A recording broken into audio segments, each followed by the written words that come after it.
Maybe it's Porsche's fault. Maybe if it hadn't remained so loyal to the 911's original mechanical purity ethos for so many decades, it never would have gained such a hardcore loyalist following for its brand-defining sports car. Maybe without that there wouldn't be the histrionic hand-wringing from certain corners of the super fan base whenever the German carmaker deigns to interrupt the in-the-moment accepted view of what the 911 Carrera is. Be it water-cooled engines or widespread use of turbochargers, or now a gas-electric hybrid powertrain, introducing new technologies and features that nudge the 911 nearer any given moment's mainstream automotive philosophies ensures one thing: a lot of discussion, debate, and pontification is about to go down. So we expected as much with the 2025 Porsche 911 Carrera GTS T-Hybrid, the first ever electrified production 911.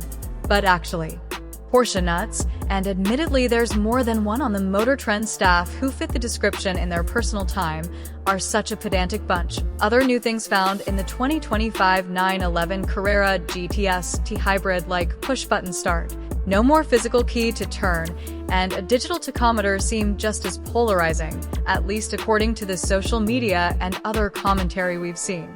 And, by some of our own previously published comments. But perhaps one upshot of so many automakers funneling so many fully electric vehicles down the car-buying public's collective throughout the past few years is that the idea of hybridization doesn't carry the same mark of a green weenie outcast as it not so long ago did to serious car/driving enthusiasts, Porsche fanatics, or otherwise.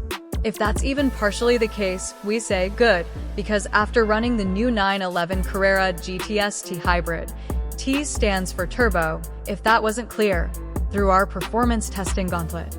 It's more than a little difficult to turn our noses up at it out of some misguided sense that Porsche has somehow ruined its flagship performer by daring to give it more of everything we liked about the 992 series 911 in the first place. Briefly, before we get into said performance, click here if you want to read more of our subjective thoughts about the car following our first drive report, or here for a deeper dive into its hybrid powertrain. The 2025 Porsche 911 Carrera GTS T-Hybrid and the new 992.2 base 911 Carrera and 911 Carrera S comes only with an 8-speed twin-clutch automatic gearbox, though that might change, as we've speculated despite Porsche refusing to say anything of the sort. You'll just have to forget the noise for now and focus on what the GTS has rather than what it doesn't, and it has a lot. It begins with peak output figures of 532 horsepower and 449 lb-ft of torque, or 59 more horsepower and an additional 59 lb-ft of torque compared to the non-hybrid 2025 Carrera S. Compared to the 992.1 series 911 GTS, the new version betters it by the same 59 horsepower Golf and 29 lb-ft. Hold the brake pedal with your left foot. Stomp the throttle pedal with your right one. Wait for the revs to stabilize, and, well, whoosh just about covers it. The launch control-assisted GTS T-Hybrid accelerated from 0 to 60 miles per hour in just 2.6 seconds in our hands. The quarter mile? 10.7 seconds at 129.7 miles per hour. You don't need to be even 20 years old today to recall when numbers like these were the exclusive domain of hypercars. Just one such example, a mere 10 years ago, nearly to this very day, we tested a Ferrari LaFerrari to the tune of 0 to 60 in 2.4 seconds and a quarter-mile performance of 9.7 seconds at 148.5 miles per hour. Yes, it was quicker and faster than this Porsche, but not by a margin that would make a drag race between the two a slaughter, at least not until you crested past 150 miles per hour. And don't forget, LaFerrari pricing started at $1.4 million, today's equivalent of something like $1.9 million.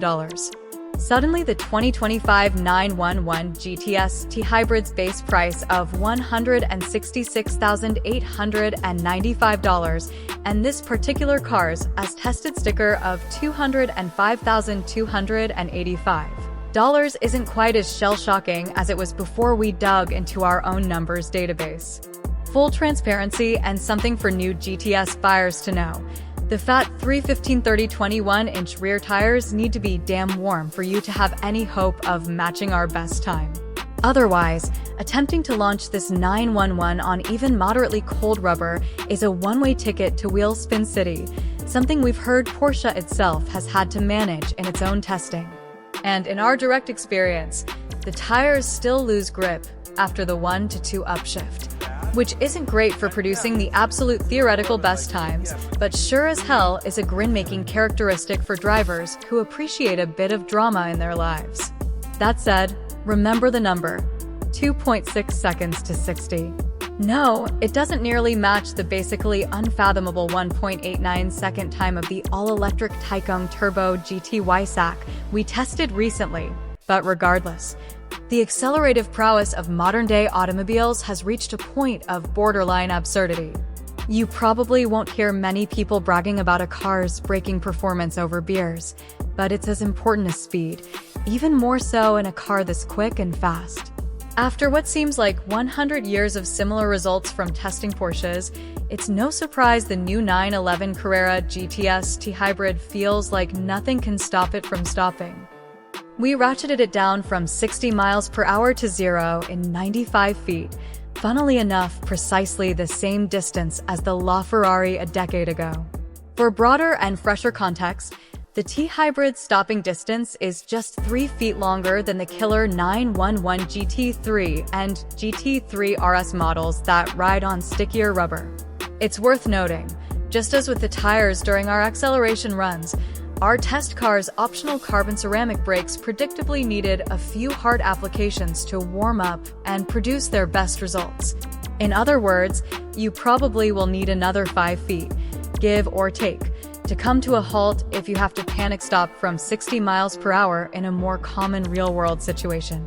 If you want world-class handling, the 911 Carrera GTS T-Hybrid delivers more than you'll ever need in that department. 2.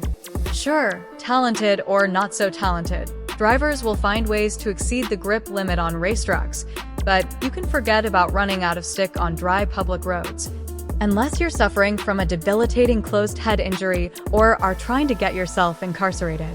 If you're still thinking a 911's character somehow must suffer from carrying a hybrid system, we experienced nothing on our test track to suggest the electric bits are detrimental to the experience. The 400-volt, 1.9 kilowatt-hour battery pack that powers the electric motor and single turbocharger weighs just 60 pounds, with the car's total curb weight registering 3,598 on our scales. Yes, that's 126 pounds heavier than the standard Carrera we weighed recently, but that model's engine makes only 388 horsepower and 331 lb-ft of torque, meaning the GTS Hybrid makes up for its extra heft with its significantly more powerful powertrain, at least in the thrust department. We haven't yet weighed a Carrera S. Porsche says it checks in at 174 pounds less than the T-Hybrid, but official manufacturer weight figures rarely match what we find when we weigh cars ourselves. Regardless, weight is always the enemy of nimble handling, but you don't feel it in this GTS from behind the wheel. The car's performance when braking into corners is borderline unreal, given how much speed you find yourself carrying on the approach to them, and it was super easy and intuitive to dance on the grip limit. Our official numbers. It recorded a 1.11 G average on the skid pad and roasted our figure-8 course in 22.4 seconds with a 0.99 G average. We never ran the LaFerrari through those tests, so for perspective let's consider the mighty lap time at all costs 911 GT3 RS instead. It averaged 1.18 G around the skid pad and completed the figure-8 circuit in 21.9 seconds at 0.97 G, the latter number being worse than that of the GTS. Better overall, yes. A galaxy apart? No. Of course, our tests occur at relatively lower speeds and, speaking generally, reward mechanical grip rather than aerodynamics. The RS would obliterate the GTS on a fast racetrack simply because of its far superior aerodynamic downforce levels alone, but the GTS makes a lot more sense for almost any other situation. Its overall performance is unlikely to ever leave you wanting for more unless you're a professional race car driver who's decided to go brains to feet on public roads. Perhaps this additional comparison makes the point even clearer. The non-RS 911 GT3 we named our 2023 Performance Vehicle of the Year was significantly slower to 60 miles per hour, 3.4 seconds, than the new GTS Hybrid. That GT3 model in fact bested the even more focused GT3 RS on the skid pad at 1.19 G, and while its 22.1 second figure-eight time was 0.3 seconds quicker than the GTS, its 0.95 G average was, also like the RS, worse than what the T-Hybrid car managed. From a traditionalist standpoint, we certainly understand why some 911 buyers will still prefer to choose the non-electrified variants.